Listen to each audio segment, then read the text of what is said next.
this edition of ONME Sunday Mornings. My name is Julia Dudley Najib, along with Lennis Najib. And today, or tonight actually, but you're watching today, we are in front of the Westside Church of God, and for a couple of reasons. We've been hearing a forum talking about community policing, which we're going to be talking to you about, and also to do today's or this morning's program, ONME Sunday Morning. So first I want to make sure we talk about the new ONME network. It's going to be really flooring out and fleshing out in October, so we'll be able to let you know about some of those new shows. We do have Valley Black Talk Radio that's on there on Sundays, Tuesdays, and Thursdays. At least every Tuesday and Thursday, they're from 6 to 8 p.m. Yes, one thing we know is go to myonme.com, myonme.com. Hey, you got it. And that's where you can see the player. And the player allows you to be able to watch the past shows and also the live programming. You just got to click on it and it will bring you up to that. And we will also be having Kevin Sheikh Shakir. Kevin Shakir will be on after the Valley Black Talk Radio segments on Thursday, so far once a week, where he'll be interviewing some of the different artists, some of the different folks that are from throughout the Valley. They have the radio, jazz, you name it. They have the program. And so we just want to let you know about the ONME network. It is something that is for the whole Central Valley, from Modesto all the way to Bakersfield. One thing about this way is we have more frequency. You don't have to wait all the way till Sunday to catch us. You can catch us pretty much every day. But we are going to be on, I believe, Wednesday? Tuesday and Thursdays. Tuesday and Thursdays. But it's going to be rerun on other days. So myonme.com. So tonight you'll be able to watch or look at Valley Black Talk Radio this evening. Just go to myonme.com to check out the schedule. So in today's program, we're going to be talking about community policing. And we had Dr. Lee Pat Brown that was here visiting. He was a guest speaker talking about that concept of community policing, a very important concept in a philosophy of life versus just a project or a program. One thing he did mention is having sympathy, having concern when it regards in the community and building relationships into the community, not so much of target practice, how to shoot, how to have bigger muscles and wrestle somebody down, but more or less compassion and empathy is the key word, is the empathy. I think that word is empathy. And speaking of that empathy, we got a chance to travel, or I got a chance to travel on down to Tulare, where we got to be with the council person, Carlton Jones. He's also the vice mayor. And that was an awesome experience. You'll be able to see the fundraiser that Flora Johnson had for Grandma's House. And this is a much needed place in the community for the youth to be able to come to have an after school program. And so you're going to hear all about that and be able to watch excerpts from that and see our experience from Grandma's House. And so after the break, we're going to be going right into that Grandma's House, showing excerpt of that. You are watching ONME Sunday Mornings. We will be right back after the short break.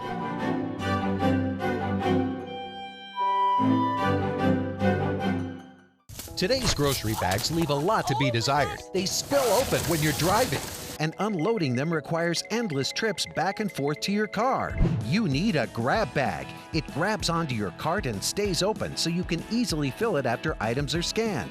Then when you get to the car, it simply lifts out and goes right in your trunk. Grab bags also sit up nicely in the back of your car, and they let you grab and go in a single trip. Call now, and through this special TV offer, you'll get 2 grab bags for just $14.99. They come with a full 1-year money-back guarantee. Call or click in the next 5 minutes and get absolutely free shipping and handling. And find out about our incredibly low price on our deluxe insulated grab bag.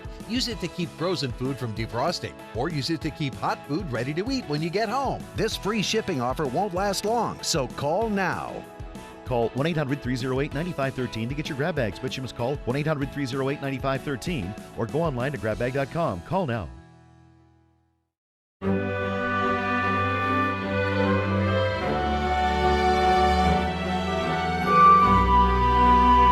And welcome back to ONME Sunday Mornings. My name is Julia Dudley Najib, along with Lennis Najib. I know we're on one mic today because, sometimes that's how it is, but we still give you the information.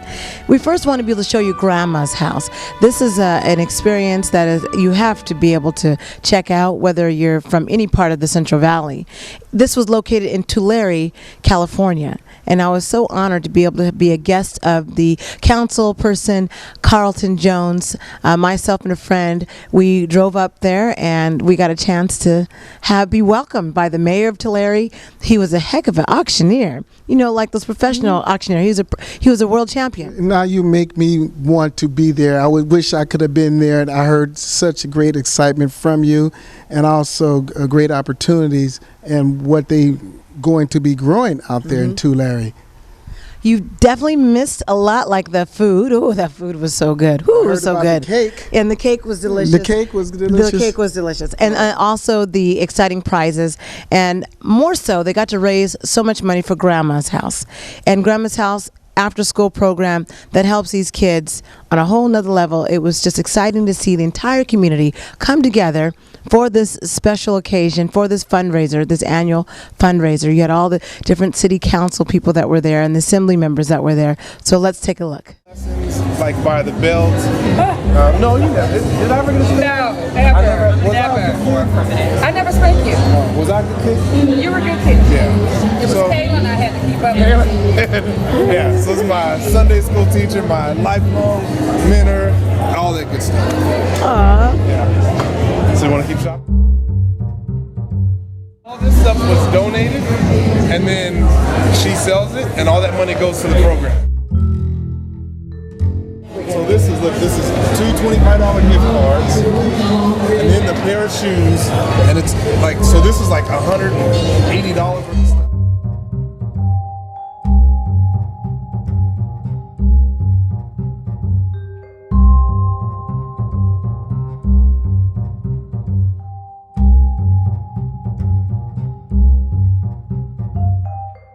This is our third annual gala celebration, but before we started the gala celebration, we had 4 years of Friends of Grandma's House. And it was a dinner that we gave. It was an opportunity to thank our contributors and to make people aware of Grandma's House. And this gala celebration is just an extension of that, because we just feel that when you have so much support, you need an opportunity to tell the people who are supporting you, thank you. So we have a vision that we can include all of our kids that need, that we can provide help for them, and you'll help in that dream to come true. A lot of people ask me, what do I do for Grandma's House? And I often tell them I try as hard as I can. I try not to get hurt. And all I want to do is be a small part of this team. This was definitely it's hard for me to call Miss Johnson because my entire life she's been Miss Gibson. But out of respect to her, one of her love time, I'm going to call her Miss Johnson. But she was my first grade teacher, and she was my Sunday school teacher. So the investment that they put into me, I'm very grateful for Ms. Johnson, Flora, Janetta, Gwen. They're all around there. They're all part of what makes me want to stay in my beautiful hometown and do as much as I can for them. The other part, when Flora invited me to her original Grandma's House, and it was just a little small building. To be able to stand before you tonight, see what Mrs. Johnson been able to do to help the community, it's unbelievable. But it starts with a dream, it starts with passion, and she had that. I mean, it's unbelievable to see how watching this thing, how much it's grown, how fast it's grown. Sometimes I just sit back and say, wow. Just like the Bible, good word says, it's talk about if you don't have a vision, all people will perish. You know, for me, it's like, first you guys say, what does grandma mean? And I think when you think about what a grandmother means, is first, if you look at it, it's a generation thing. Because you can't just be a grandmother without being a mother. So you got to realize this was a thought, went to this name, and why, you know, she came up with the name of Grandma's House. I said, I wonder why. And then I started thinking about what is a grandmother. And think about a grandmother. A grandmother usually has gravitas, something about a grandma, and you can get to Grandma's house, that's safety. I mean, I had my brothers and sisters, and my sister Glenda, she's older than me, and it's like my brothers older than me, so they wanted me to clean up the house a lot, so they were too older, so they could kind of game on me to do most of the work. Here we are. That's $600 here. $700 here. We made seven. Now 800, young lady. And now $800 here. $800. What are you gonna do? That's $700 here. $800 where? At $800 here. $7 here. $80 here. $800. We go. At $800 home. Get $800 all done. And we just got a chance to look at Grandma's house, and that is the footage that we got to enjoy. The keynote speaker was Lorenzo Neal. He was NFL player, Fresno State, he went to Fresno State, and then he was an NFL player for a number of years, several years. Well, I remember Lorenzo Neal when I was at Fresno State, being a wrestler. He was one of the top wrestlers, and now he was, I believe, went into running back. I believe for, let me catch it, San Diego Chargers. Don't be quoting me. That's you. I'm not a football person. I just know I remember being in the training room, again, those years at Fresno State, where I was an athlete and he was an athlete, and we would both be there injured in the same training room, just having conversation. But what was most inspiring was a speech where it talked about, do you want to look back and be 100 years old and say, I could have done this, or I could have followed my dreams? And that message was, it's never too late to follow your dreams, but you got to start on it. You can't just wait. A lot of people, what they do with their dreams is they don't know where to go, how to get started, and so they get stuck. And I believe the speech and the inspiration speech that he presented is just do it. Just go out and just do it. And you have to do it. You can't just always worry about the money. Those things will come. Just like that Field of Dreams movie everyone talks about. If you build it, they will come. After the break, we're going to be looking at community policing. Again, we are in front of the West Side Church of God, where this event took place and where we are at airing the ONME Sunday Mornings. So we will be right back. Stay tuned for more.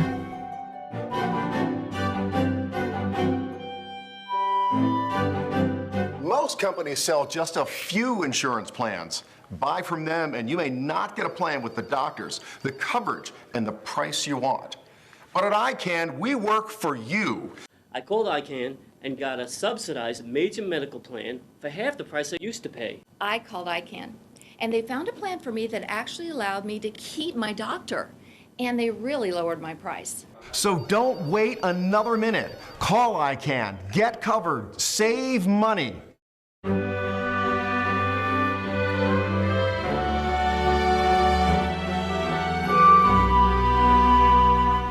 And welcome back to ONME Sunday Mornings. Now we are talking about community policing. We are at the West Side Church of God, and we had Dr. Lee Pat Brown, who was the keynote speaker, and along with the Honorable Oliver Baines, District 3, and City of Fresno, President of the Council. And so he was the moderator, and you also had Chief Garner there. It was interesting to hear about this concept of community policing. Concept because he talked about how it's a philosophy, and people may not be familiar. If you're not familiar with Dr. Brown, who's written a book as well, we see that he made sure he reiterated it is on Amazon. Yeah, he's put a shout out there for Amazon, but he is very detailed in going into what his success is in the cities that he worked with as a police officer, and the philosophy that other police departments took after. He served 3 terms as the police chief of Houston, and he also served as a commissioner in New York City. So he definitely has a varied experience, as well as a drug czar under President Bill Clinton. He also graduated from Fowler High School, so he's a local here. Yes, when I was listening to him present, he's have a well-detailed knowledge of how the community work together and incorporate themselves with the police in order to go after crime. As the father of community policing, I guess some of those high notes that he hit on that we're going to be watching here shortly is being able to have that buy-in, but it's not going to work unless the police themselves have been trained. You really have to be trained. You have to be culturally aware. They have to be trained on how to solve problems, not how to be a big brute and go out there and shoot them up. It was totally the opposite. So let's take a look at those excerpts right now from Dr. Brown. One of the benefits to the community is reduce fear of crime, improve crime prevention, more community involvement, improve quality of life, and stronger neighborhoods. I believe, based upon all of my experience and all my education, if you have strong neighborhoods, you have less crime. Strong neighborhoods means you have good schools, you have jobs, you have things that make a neighborhood attractive for people to live, work, and raise families. The police should be part of that process of developing strong neighborhoods. And let me close my remarks by saying community policing, where it has been implemented, will make the police and the community ties better. There will be a better relationship between the two, the police and the community. Community police is designed to reduce crime, reduce the fear of crime, solve problems, and improve the quality of neighborhood life. I worked for many years in the Fresno Police Department, and most of my career was spent in the Southwest Police District. And I can tell you that in the police academy, they talk about community-based policing, but they talk about it as a program, not a philosophy. And so when I graduated from the Fresno, police academy and became a police officer. After a few years, I came to work for at the time, Captain Gardner. I still, to this day, am not exactly sure why he wanted me to come work for him, but he did. He picked me up as a POP officer. And I didn't really know anything about community-based policing other than the words.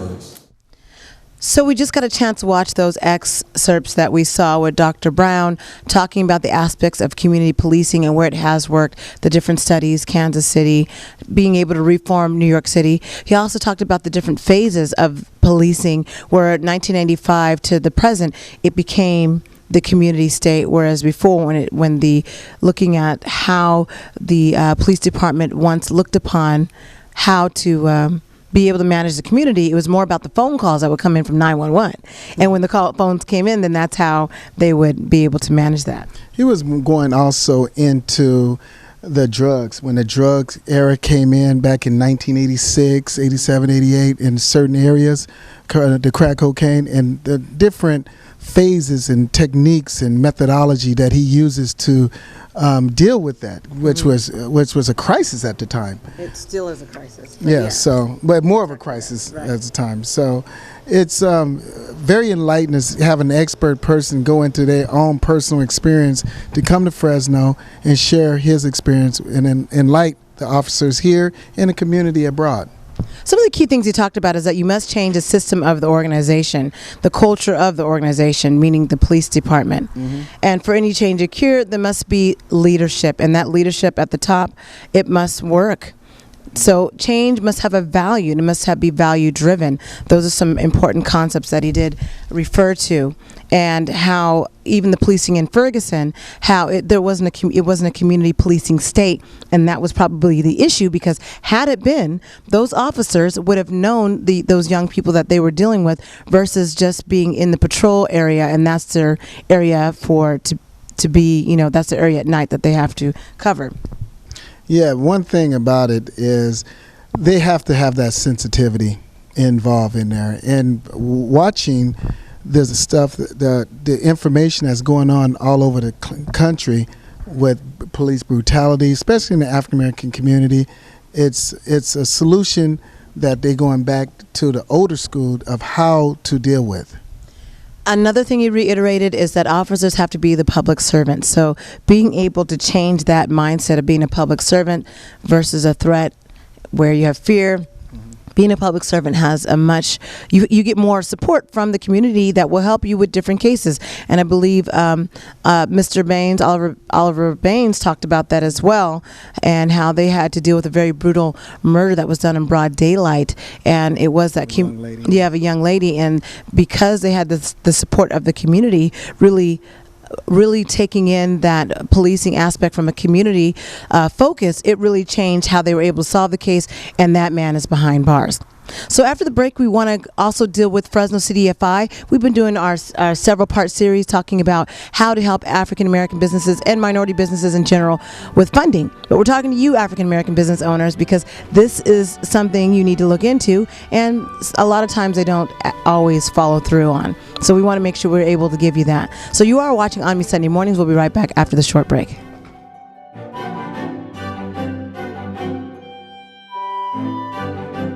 Everybody wants cheap airfare, but where do you find it? You call low-cost airlines. Their prices are direct from the airlines, and they're so low you can't find these fares published anywhere. They specialize in cheap flights, discount hotel rooms, cheap car rental rates, and great package deals anywhere around the world. Wherever you want to go, they can help you get there cheaply and with a best price guarantee. If you want the lowest prices on your airline tickets or other travel services, call now. That's right, call. That's the only way to get these rates. Experts are standing by 24/7 to get you the cheapest airfare and hotel rates available. So don't wait. Call right now for the lowest travel prices anywhere and for great last-minute travel deals too. Call right now, 800-658-0716, 800-658-0716, 800-658-0716. That's 800-658-0716.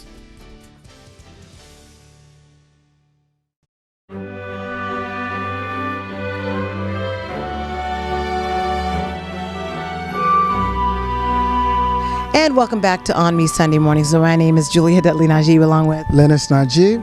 We were on to our segment where Valley Black Talk Radio, we were able to record with Jeremy Hoffer and Jason Gridiron. And we've been talking about the Fresno CDFI because they've been talking about funding. And I'm speaking specifically to African American businesses because somehow we miss the boat or we don't get the information.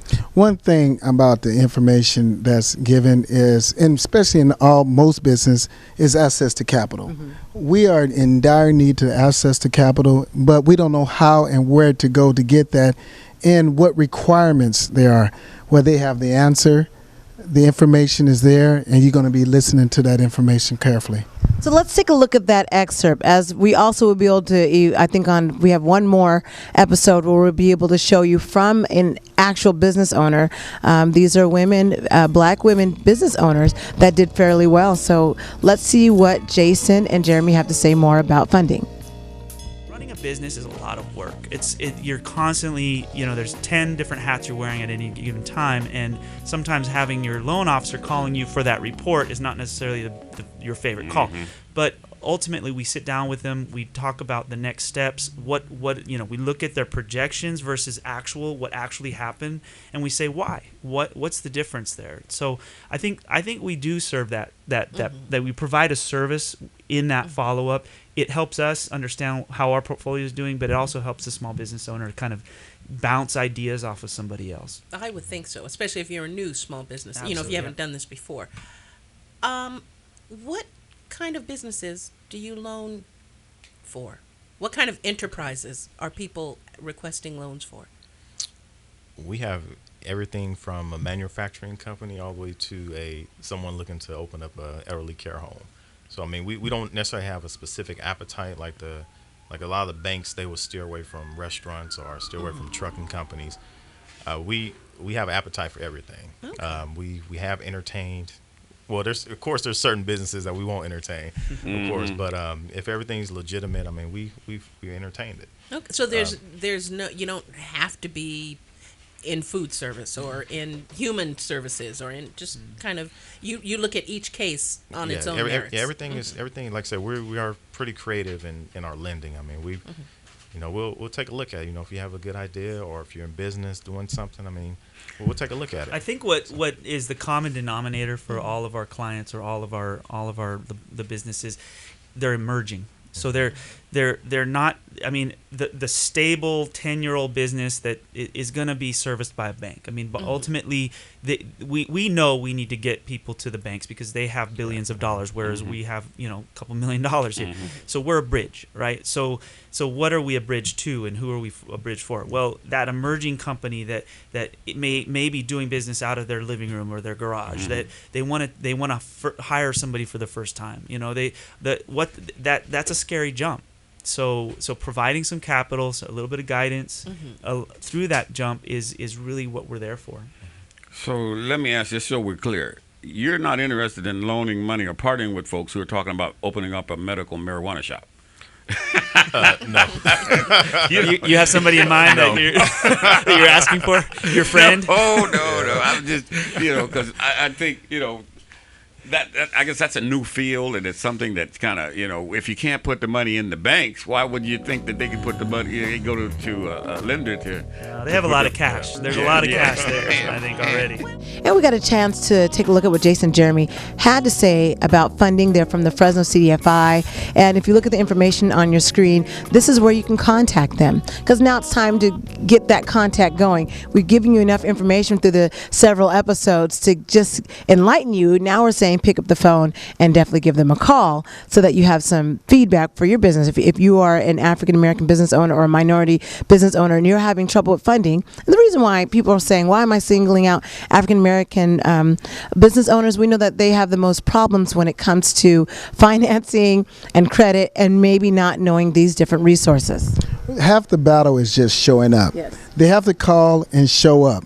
So if you achieve that part of it, you halfway there, because the opportunity is there, the information is there, and the funding. Now you have to be there. Yeah, and you have to be there, and the funding is there. So pick up that phone and give them the call. The number and the information is right there, and see where you stand as far as qualifying for a loan for your business or future business. I think it's important what you said, see where you stand, because a lot of people shy away, say, well, I'm not going to qualify. And when we look at the percentage breakdown, we got a chance to look at, because, it's public information, the breakdown of the African American business owners as far as getting funding from CDFI, they were the lowest. It was under 3% that were funded by Fresno CDFI. So it's important that you give it a shot, because what they do is prepare you to get a loan, and it's called loan readiness. And so they look for ways for you to get funding. Even if you're wanting to start out with $50,000, maybe they'll start you out with $5,000 to eventually grow to that point. And so that's important to know, that they are more so servants versus that typical maybe loan person at the bank that might be eyeballing you, or you think you're not going to get that loan. The lender. The loan sharks. No, they're not the loan shark. They're just the lender. The super high interest rates, and it's not feasible or doable. So this is a way where it's doable and feasible. And the uniqueness of it is they have also an underwriter at the same time with the processing officer to look and review your I think sometimes people are intimidated more so by the paperwork and by the amount of work to go into it, and then to be let down and feeling that they're not going to get it even before they start. That's more of the challenging. Well, that's the point. They got to show up and find out where you stand. And at least find out what you do need to do. And that's the difference with the Fresno CDFI. They will tell you what you need to do to get ready for that loan.